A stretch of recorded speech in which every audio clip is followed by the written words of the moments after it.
The stars looked peaceful from the bridge of the endless conquest. Captain Tay stood with his arms crossed, watching the blue planet spin slowly on the main screen. Earth, the humans called it. His third eye blinked as he studied the data scrolling past. "Another primitive world," said his second officer, adjusting the scanner controls. "They still burn chemicals for energy. Can you believe it?" Tay could believe it. In his 20 years serving the Dominion, he had seen dozens of worlds just like this one. Species that thought themselves advanced, building cities and machines, sending signals into space like children shouting in a dark forest. They never understood the forest had predators. The Dominion was the greatest of those predators.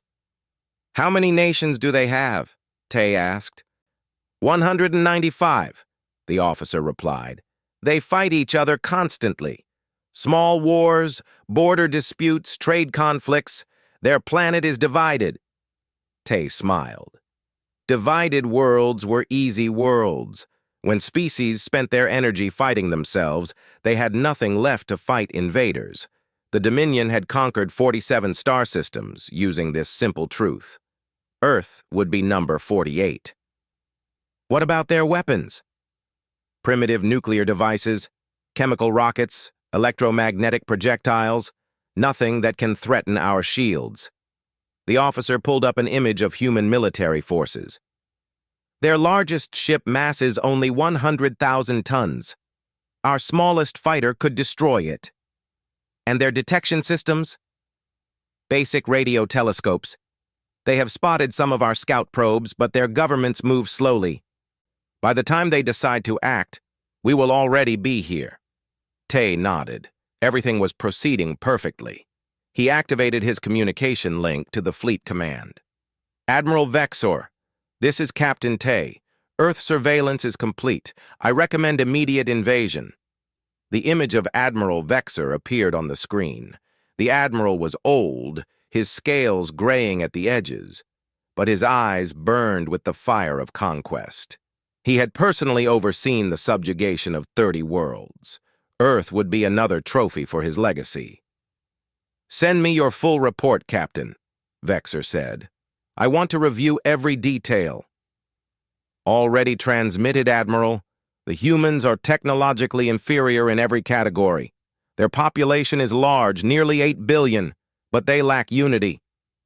We could take this world with minimal losses." Vexor studied something off-screen, reading the data. 8 billion potential slaves. Their world has rare minerals, and the planet itself is beautiful. Yes, this will be profitable. Shall I continue monitoring? No. Return to the fleet. I am assembling the invasion armada now. We will bring 200 ships, more than enough to crush any resistance. Tay felt a moment of doubt. 200 ships, Admiral? For a species that cannot even leave their own star system? Is that not excessive? Vexor's eyes narrowed. "I did not become Supreme Commander by taking chances, Captain. We will demonstrate overwhelming force. When Earth falls in a single day, the other primitive worlds will hear about it. They will surrender before we even arrive. This is an investment in future efficiency." "Understood, Admiral. The endless conquest will rejoin the fleet immediately." The transmission ended. Tay ordered his crew to set course for the assembly point. As his ship turned away from Earth, he took one last look at the planet. Pretty thing, really. Lots of water, green continents, white clouds. In a few weeks, parts of it would be burning. That was always the way. On Earth, Dr. Hyun sat in the cold darkness of the International Deep Space Observatory. Her shift was almost over. 12 hours of watching the sky, recording signals, analyzing data. Most nights, nothing happened. Space was big and empty and silent. Tonight was different. Her computer beeped, then beeped again, then started beeping continuously. Hyun sat up straight, suddenly alert. The radio telescope had detected something, multiple somethings, moving near the edge of the solar system. She ran the analysis 3 times, checking for errors. No errors. The signals were real, artificial, massive, and moving toward Earth. Hyun grabbed her phone and called her supervisor. "Dr. Park, I have something. Multiple objects, artificial origin heading our way." "Satellites?" Dr. Park sounded sleepy. "No, these are huge, and they are not ours. Not anyone's on Earth." Silence on the other end. Then, "Are you certain?" "Yes, I am sending you the data now. You need to see this." Within an hour, the observatory was full of people. Scientists crowded around monitors, arguing about the readings. Some said it was a glitch, others said it was space debris. But Hyun knew what she was seeing. She had studied this her entire career, dreamed of this moment. First contact. Except this did not feel like the friendly contact she had imagined. "We need to tell the governments," she said. Dr. Park shook his head. "We need more proof first. If we sound the alarm and it is nothing, we will look like fools. And if it is something and we waste time we might need." They argued for 2 more days while the objects got closer. Hyun sent messages to military officials, to scientists in other countries, to anyone who might listen. Most ignored her. A few sent polite responses saying they would investigate. By the time the objects passed Jupiter, it was too late for quiet investigation. Observatories around the world were picking up the signals.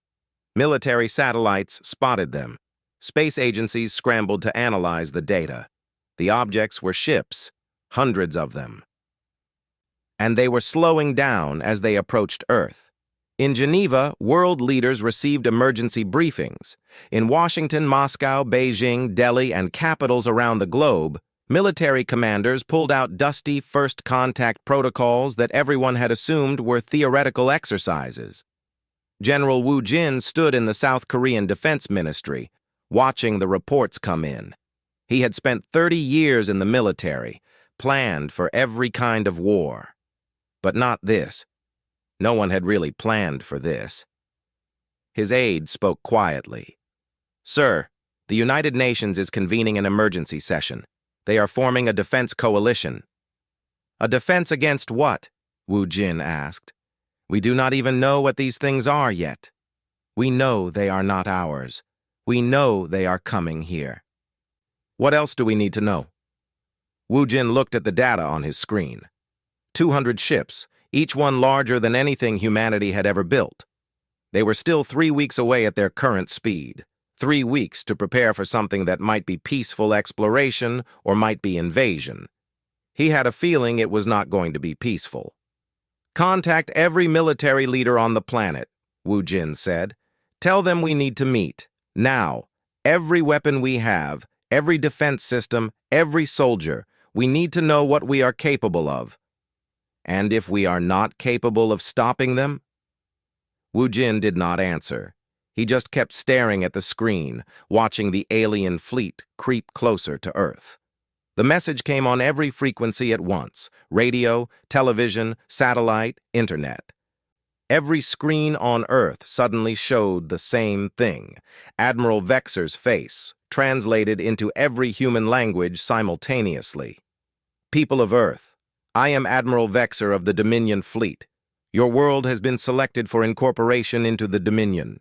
You have 72 hours to surrender your governments, disarm your militaries, and prepare for our arrival. If you resist, your cities will burn. If you comply, your species will be allowed to serve the Dominion. Choose wisely. This is your only warning." The transmission ended. For a moment, the whole planet seemed to hold its breath. Then the panic started. In New York, people flooded into the streets.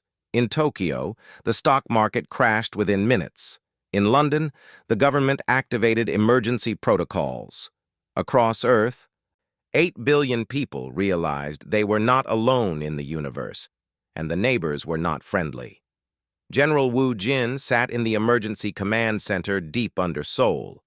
Around him, military leaders from 30 nations argued through video screens. The Americans wanted to launch nuclear missiles immediately. The Russians wanted to negotiate. The Chinese were calculating the odds. Everyone was terrified. "We cannot win a direct fight," said an American general.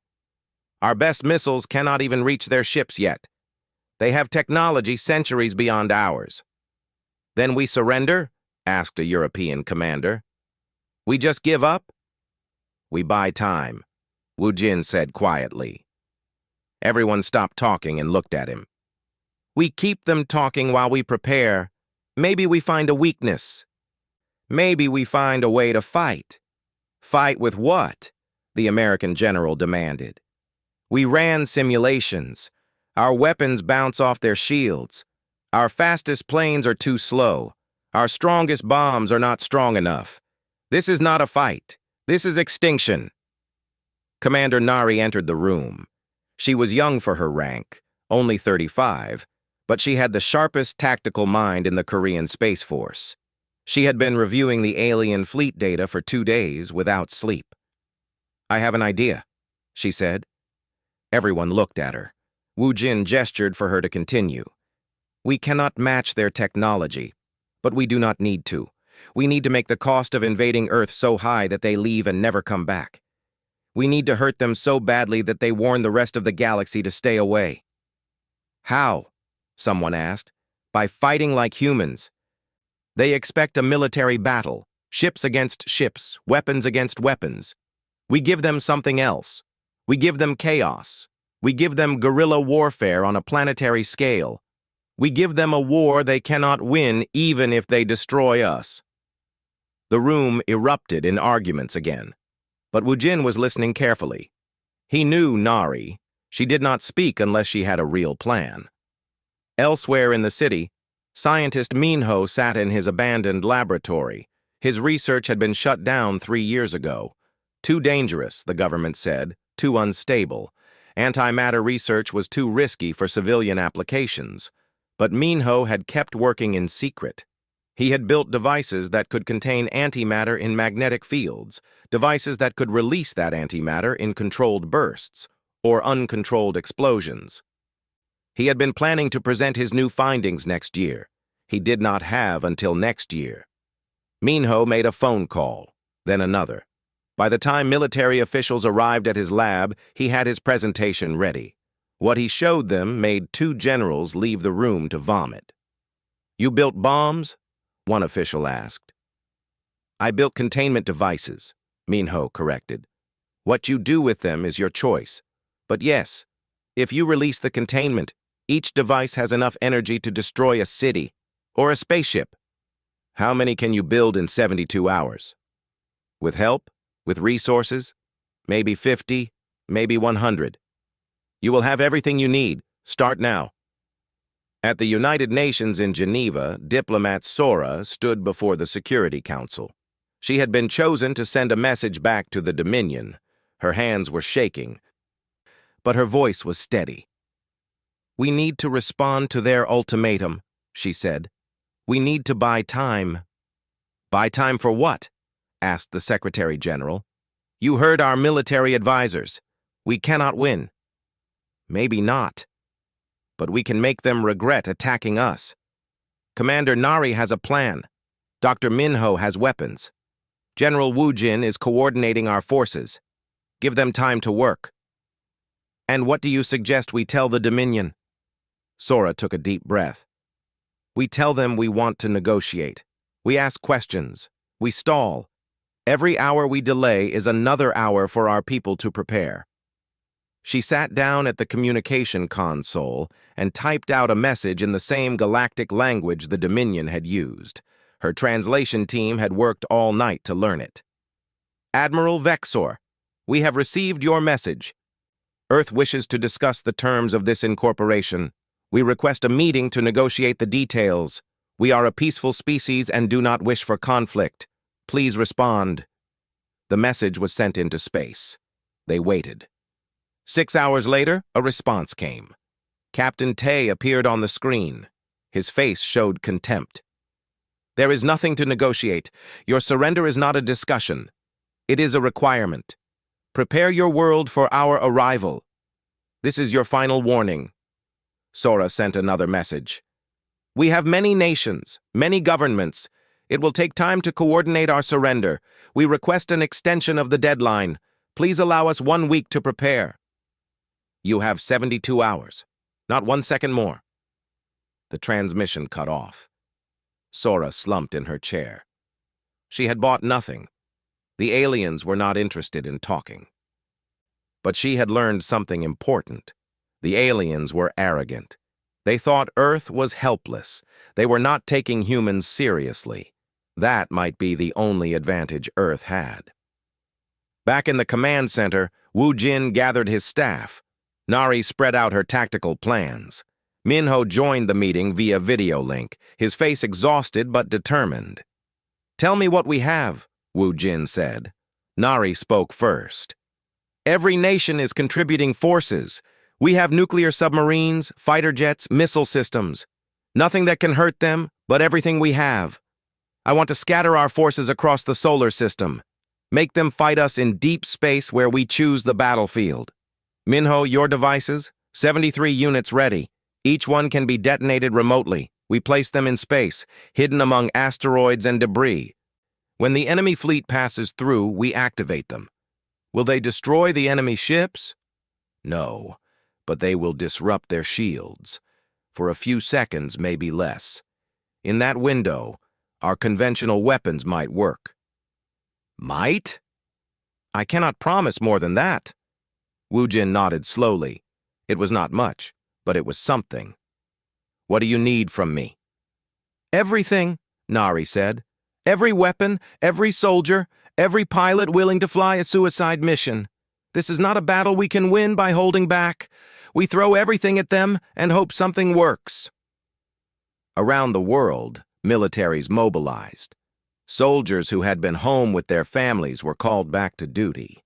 Fighter pilots practiced maneuvers they knew were probably useless. Submarine crews loaded torpedoes modified with nuclear warheads. Scientists worked day and night on experimental weapons that might not even function.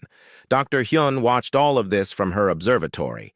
She had been the first to see the alien fleet. Now she was tracking their progress, counting down the hours until they arrived. 60 hours remaining, 50 hours, 40. The alien fleet was slowing down as it approached. They were being careful, scanning for threats. They found nothing that worried them. Earth's military forces looked primitive and scattered, the perfect prey. On Earth, families said goodbye. Cities began evacuations. Governments moved to underground bunkers. Everyone knew what was coming.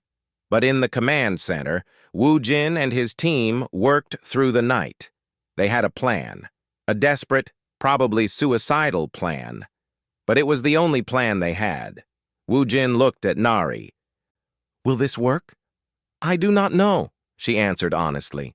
"But I know one thing. If they land on Earth, we lose. We need to fight them in space. We need to hurt them before they get here." "Then we hurt them," Wu Jin said. "Send the order. All forces, prepare to engage." The 72 hours were almost gone. Across Earth, people gathered in their homes, watching the news, waiting. Some prayed, some cried, some held their loved ones close. Everyone knew that in a few hours everything might end. But in space, something else was happening. Commander Nari floated in the zero gravity of the makeshift command station, watching dozens of screens at once. Every military force on Earth was now under her tactical coordination. Ships, planes, satellites, ground stations, all linked together in a network that had never existed before.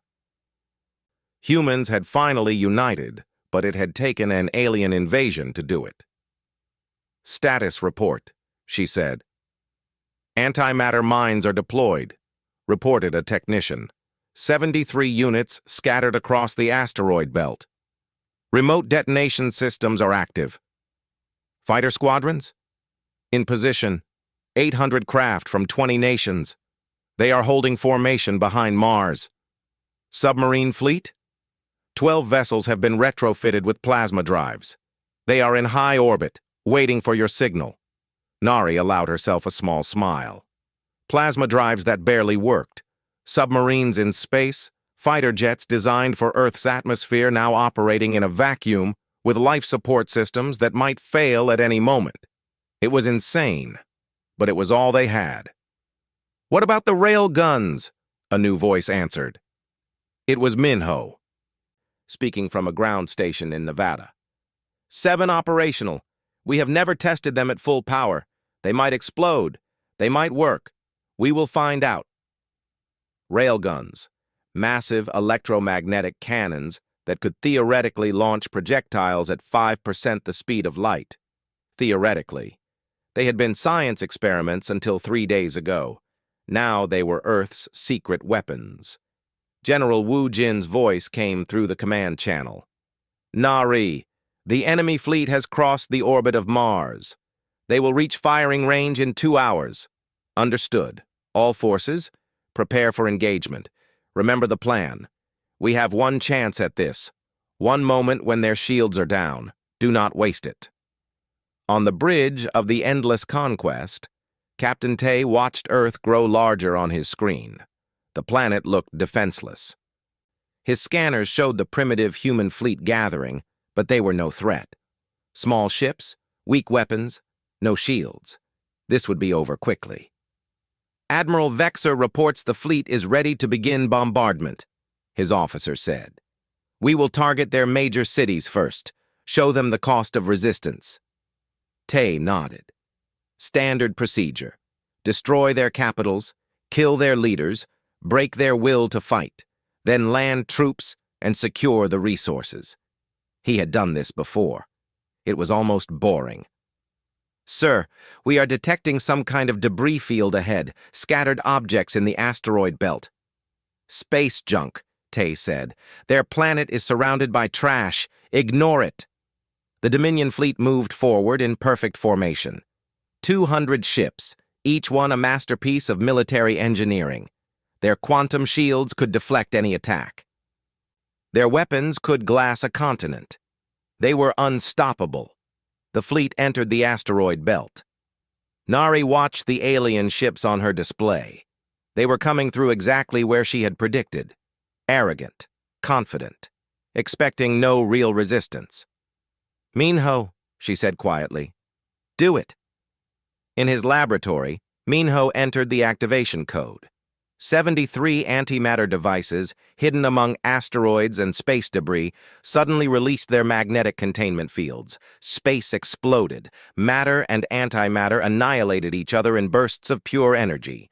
The explosions were not big enough to destroy the alien ships. Minho had calculated that carefully. But they were big enough to create massive electromagnetic pulses, waves of disruption that swept through the asteroid belt like a storm. On the Dominion ships, shields flickered. Warning lights flashed. For exactly 4.7 seconds, the quantum barriers that protected the fleet went offline. "Now!" Nari screamed. Everything Earth had launched at once. 800 fighter jets came screaming out from behind Mars, their pilots pushing engines beyond safe limits. They were not trying to dogfight. They were missiles with human guidance systems, and every one of them carried a nuclear warhead. The submarine fleet fired their torpedoes, modified ballistic missiles that could travel through the vacuum of space. 50 weapons, each one aimed at a different alien ship. The railguns fired from Earth's surface. 7 projectiles, each one weighing 10 tons, accelerating through electromagnetic fields at impossible speeds. They were just chunks of metal, but at 5% of light speed. They hit with the force of atomic bombs. And then the kamikaze pilots activated their final approach. Men and women who had volunteered for one-way missions, who had said goodbye to their families, who had decided that dying to save Earth was better than living as slaves. Captain Tay's ship shook violently. Alarms screamed. His shields were down. Something had hit them, something fast and heavy that punched straight through the hull. "Damage report!" he shouted. "Hull breach on decks 4 through 7. We have lost containment." On the main screen, Tay watched in horror as 3 Dominion battleships exploded. Then 6 more. Then 12. The human weapons were primitive, yes, but they were working. Without shields, the alien ships were vulnerable. A fighter jet crashed into the ship next to his. The nuclear explosion lit up space like a small sun. Another ship died, then another. "Evasive maneuvers," Tay ordered. "Get the shields back online." "We are trying. The electromagnetic interference is massive. We need 30 seconds." 30 seconds was an eternity in combat. Tay watched human fighters swarm his fleet like angry insects.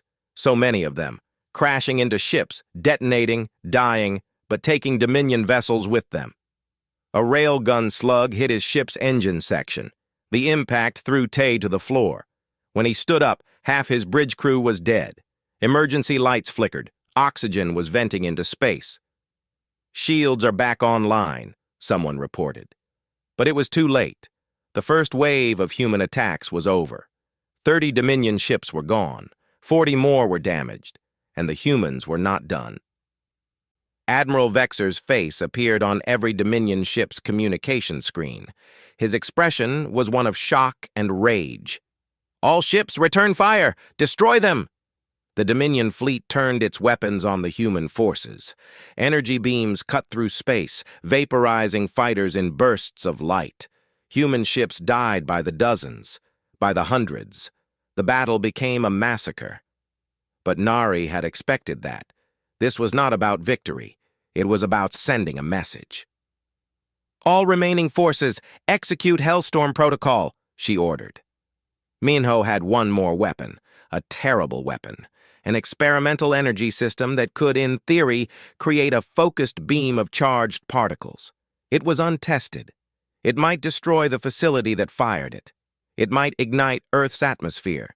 But Minho had built it anyway, and now he activated it. A beam of white light shot from the Nevada desert into space. It was not stable. It flickered and wavered. But when it hit a Dominion cruiser, the ship simply ceased to exist, turned into vapor in an instant. Tay could not believe what he was seeing. The humans were using weapons that could kill them too. They were fighting with no thought for their own survival. It was insane. It was terrifying. "Admiral," Tay transmitted, "we need to retreat. These are not conventional tactics. They are fighting like..." "Like what, Captain?" "Like they would rather die than surrender." On Earth, Sora sat at the communication console in Geneva. Bodies of UN staff lay around her. The building had been hit by alien fire in the first exchange, but she was still alive, and she had a job to do. She typed out a message and sent it on every frequency the aliens were using. Her hands were steady now, no fear, just determination. "Admiral Vexer, you came to our world believing us weak. You were wrong. Look at your fleet. Look at what we have done to you. We have no shields. We have no advanced technology. But we have something you do not understand. We have the will to fight even when we cannot win. We will make you pay for every meter of ground you take. We will haunt your nightmares. Retreat now, or learn what happens when you threaten humanity." The message transmitted. Sora sat back, exhausted. She did not know if anyone was listening. But in the Dominion fleet, they heard it. Every ship, every captain, every crew member. They looked at their losses, and they looked at the planet below, still fighting, still broadcasting defiance, and they felt something they had not felt in a century of conquest. They felt afraid. The battle had been raging for 6 hours. Space around Earth was filled with debris, pieces of ships, both human and alien. Bodies floated in the void. The stars themselves seemed dimmer, hidden behind clouds of vapor and burning metal. Admiral Vexer sat in his command chair, watching the tactical display with disbelief. 43 Dominion ships destroyed, 68 damaged, against a species that could not even travel faster than light. It should have been impossible. "Status of the human forces?" he demanded. "Most of their fighters are gone. The submarine fleet has been destroyed.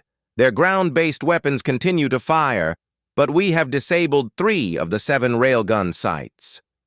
Their casualties are in the millions. Then we are winning."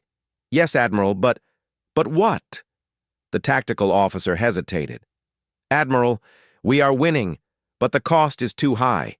We have lost more ships in this single battle than in the last 10 conquests combined, and the humans are still fighting. They are not surrendering. They are not even slowing down." Vexor slammed his fist against his chair. "They are primitives. How are they doing this?" Captain Tay's damaged ship limped alongside the flagship. His voice came through the communication channel, weak and strained. "Admiral, I request permission to speak freely." "Speak." "We underestimated them. Not their technology. We were right about that. We underestimated their psychology. They do not fight like rational beings. They fight like cornered animals. They are using suicide tactics, kamikaze attacks, weapons that endanger their own planet. They care more about hurting us than surviving.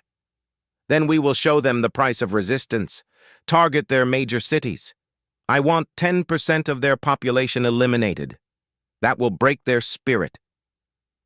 "Admiral, with respect, I do not think it will. I think it will make them fight harder."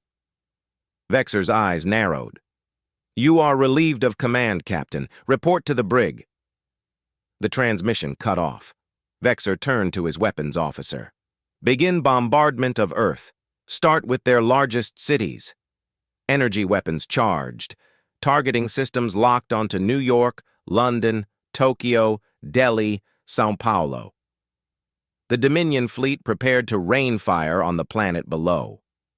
In the command center under Seoul, General Wu Jin watched the alien ships position themselves for bombardment. He knew what was coming. They all knew. "We hurt them," Nari said quietly. "We actually hurt them." "But not enough," Wu Jin replied.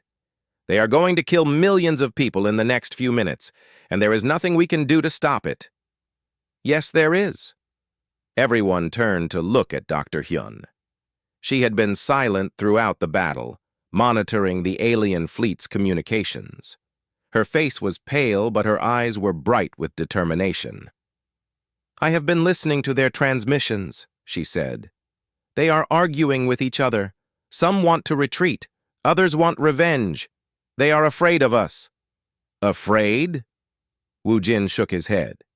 "They have 200 ships and we have almost nothing left. They came here expecting an easy victory. Instead, they found a species willing to die fighting. That scares them. Because if we are willing to die, what happens when we develop better technology? What happens in 10 years? 20? They realize they have awakened something dangerous." Nari was suddenly alert. "Then we need to make that fear real. We need to show them that attacking Earth has consequences they will never escape." "How?" "By making sure every species in the galaxy knows what happened here. By broadcasting this battle to everyone. By making Earth's name something that makes them hesitate before they attack anyone else." Sora's voice came through the speakers. She was still alive, still broadcasting from the ruined UN building. "I am already doing that. I have been sending our message on every frequency. If there are other civilizations listening, they are hearing what Earth is doing right now." Minho joined the conversation via video link. His face was burned, his clothes torn. The Nevada facility had been hit, but he had survived. "I have one more weapon, one last device. It is the prototype for the Hellstorm system, more powerful, more unstable. If I detonate it, the energy release will be visible across the entire solar system, maybe beyond. Everyone will see it." "Will it stop the bombardment?" Wu Jin asked. "It will destroy the 3 closest alien ships. That is all I can promise." Wu Jin looked at the tactical display. 3 ships out of the remaining 150. It was not enough to win, but it might be enough to make a point. "Do it!" he ordered. Minho initiated the final sequence. Deep in the Nevada desert, buried under rock and steel, the prototype Hellstorm device began to charge. Energy built up, contained by magnetic fields that were already starting to fail. The weapon was eating itself alive, but it would fire one time. On the alien flagship, Admiral Vexor was about to give the order to fire when his sensors detected the energy buildup on Earth's surface.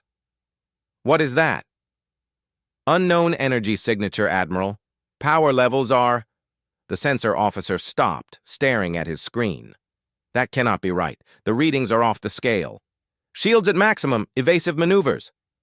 The Hellstorm weapon fired. A pillar of white light shot from Earth into space. It was pure concentrated energy, unstable and chaotic, but focused just enough to reach its targets. 3 Dominion ships caught in the beam simply vanished. No explosion, no debris. They ceased to exist. Converted to energy in an instant. The weapon burned for 15 seconds. Then it exploded, taking the Nevada facility with it. The crater was visible from space, but so was the message. Every ship in the fleet had seen it. Every sensor had recorded it. The humans had a weapon that could delete matter from existence, and they had been willing to sacrifice their own people to use it. Admiral Vexer stared at the empty space where 3 of his ships had been. His hands were shaking. Captain Juno, what is the morale of the fleet? The new captain of the Endless Conquest responded immediately.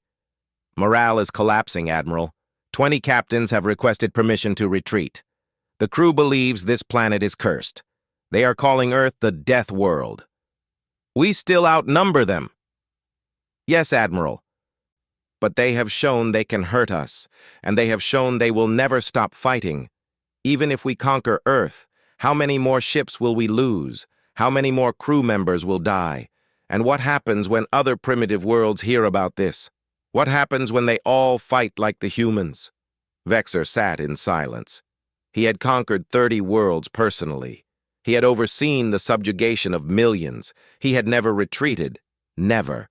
But he had also never faced an enemy like this. His communication officer spoke up.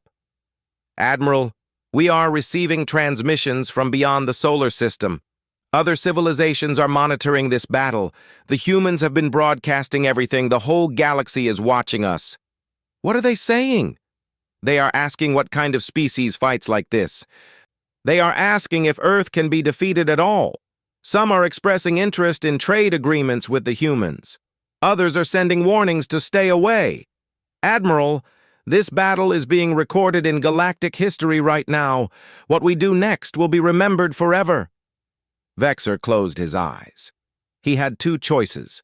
Continue the attack, win a costly victory over a broken planet, and prove to the galaxy that the Dominion could be hurt, or retreat, preserve his fleet, and establish Earth as a planet too dangerous to attack. Either choice would haunt him. On Earth, in the command center, Wu Jin and his team waited. They had no more weapons, no more tricks. If the aliens attacked now, Earth would burn. Nari watched the alien fleet on her screen. They are repositioning. Preparing to fire? Wu Jin asked. No. They are turning around. The room went silent. Everyone stared at the displays, afraid to believe what they were seeing. The Dominion fleet, the unstoppable force that had conquered 47 worlds, was moving away from Earth. Are they retreating? Someone whispered. They are retreating, Hyan confirmed, checking and rechecking her data. They are leaving the solar system. For a moment, no one moved. Then someone started crying. Then someone else started laughing. Then everyone was hugging each other, shouting, crying, collapsing with relief and exhaustion and disbelief.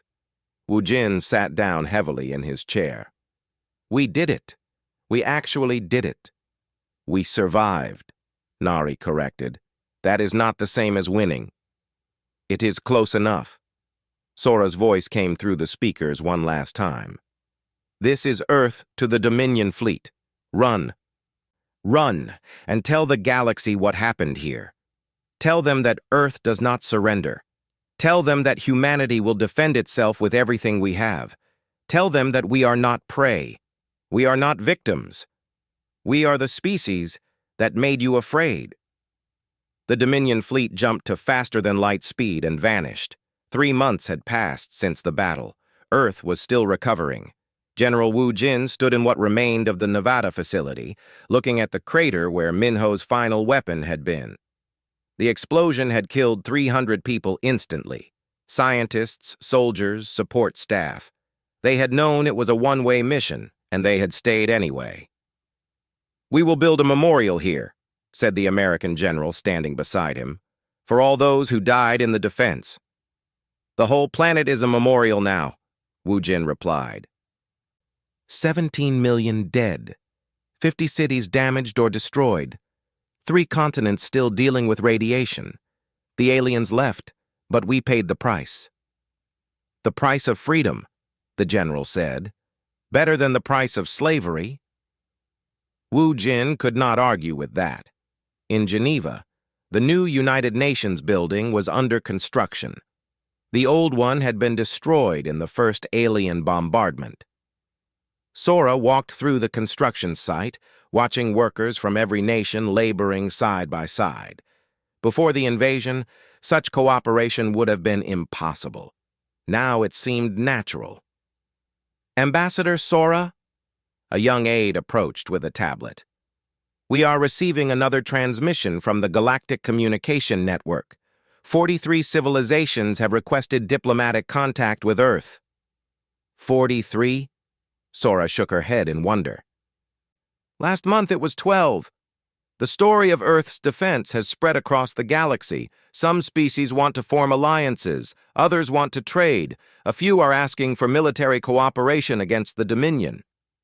Tell them we will consider all requests. But our first priority is rebuilding our own world. We are not ready to involve ourselves in galactic politics. There is one more thing." The aide hesitated. "The Dominion has sent a formal communication. They are requesting a non-aggression treaty." Sora stopped walking. "They want a treaty with us? They propose mutual recognition of borders. They will not enter our solar system. We will not attack their territory. They are also willing to pay reparations for the damage they caused. And what do they want in return? Our silence. They do not want us telling other species how we hurt them. They do not want their weakness exposed." Sora smiled coldly. "Tell them no. We will accept the non-aggression treaty and the reparations, but we will not hide what happened. Every species in the galaxy should know what we did. Let the Dominion live with that embarrassment." In Seoul, Commander Nari sat in her new office. She had been promoted to Supreme Commander of Earth Defense Forces, leading the new unified military that combined resources from every nation. It was a job she had never wanted, but someone had to do it. Her latest project sat on her desk, plans for the first human-built faster-than-light ship. With help from 3 friendly alien civilizations who had shared basic technology, Earth was preparing to leave its own solar system for the first time. "Not for conquest," Nari had told the design team. "For exploration and defense.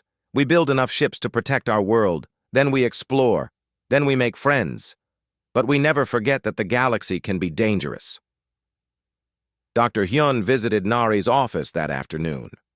The scientist looked tired but happy. "I have the final survey results from the deep space telescopes. We detected 47 civilizations monitoring our battle with the Dominion. 47. They were all watching. And now they are all talking about us." "What are they saying?" "Everything. Some call us heroes, some call us dangerous, some call us insane.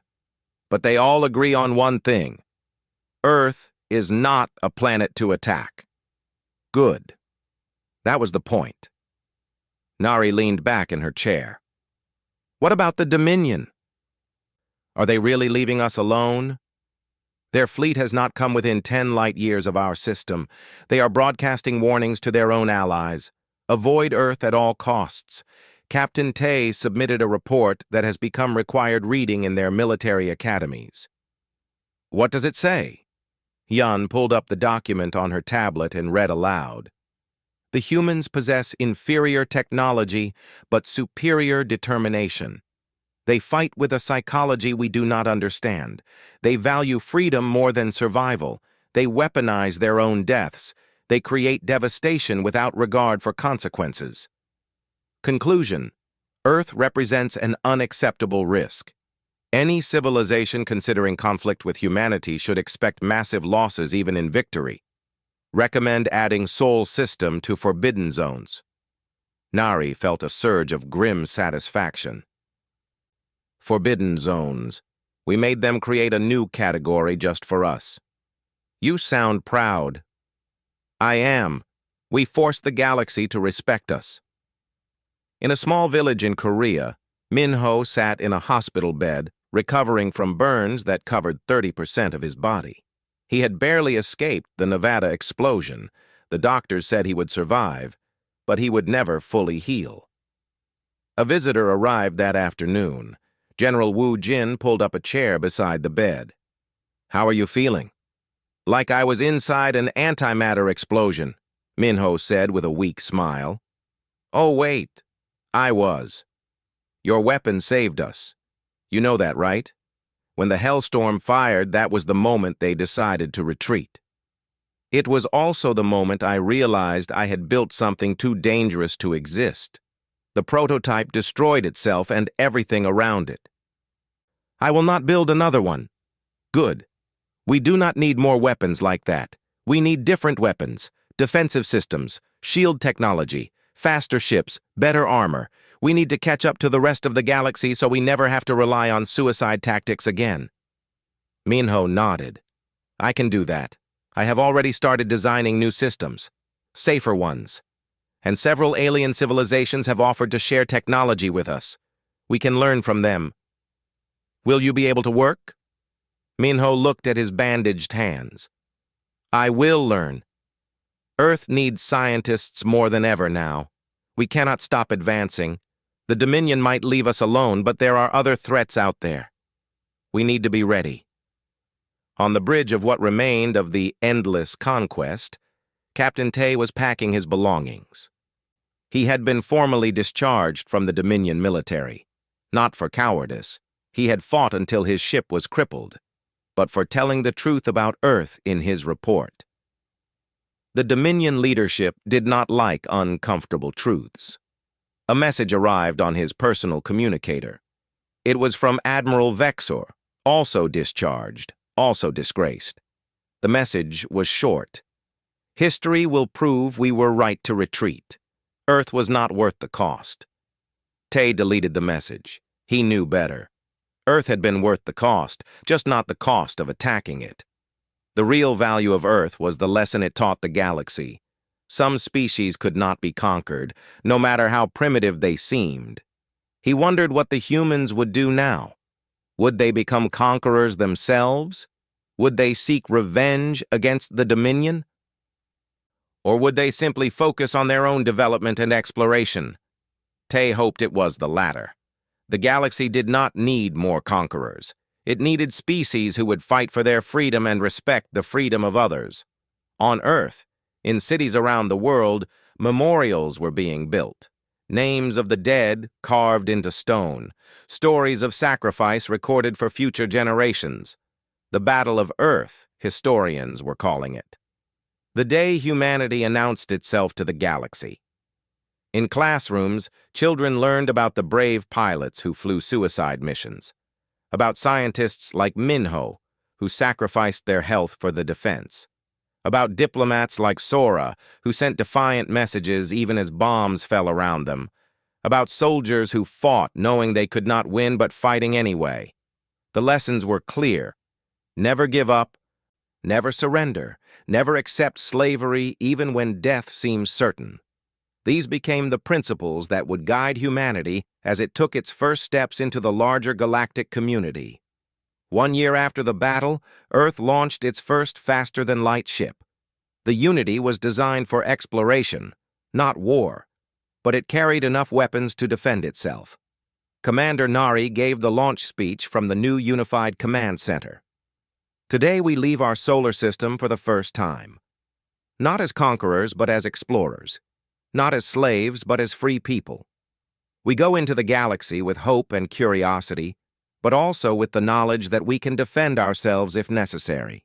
We have earned our place among the stars. Let us never forget the price we paid, and let us never stop moving forward. The Unity engaged its faster-than-light drive and vanished into the cosmos. Across the galaxy, civilizations watched. some with friendship, some with fear, some with respect. But all of them knew one thing now. Earth was not prey, humanity was not weak, and any species that threatened them would face a fight unlike anything they had ever experienced. The message had been sent, the galaxy had received it, and the galaxy had learned to shudder at the thought of awakening the humans. Earth was next on their list. But one message changed everything. A message sent not just in words, but in fire and sacrifice and unbreakable will. The message was simple. We are humanity, and we do not kneel. The story of Earth had only just begun.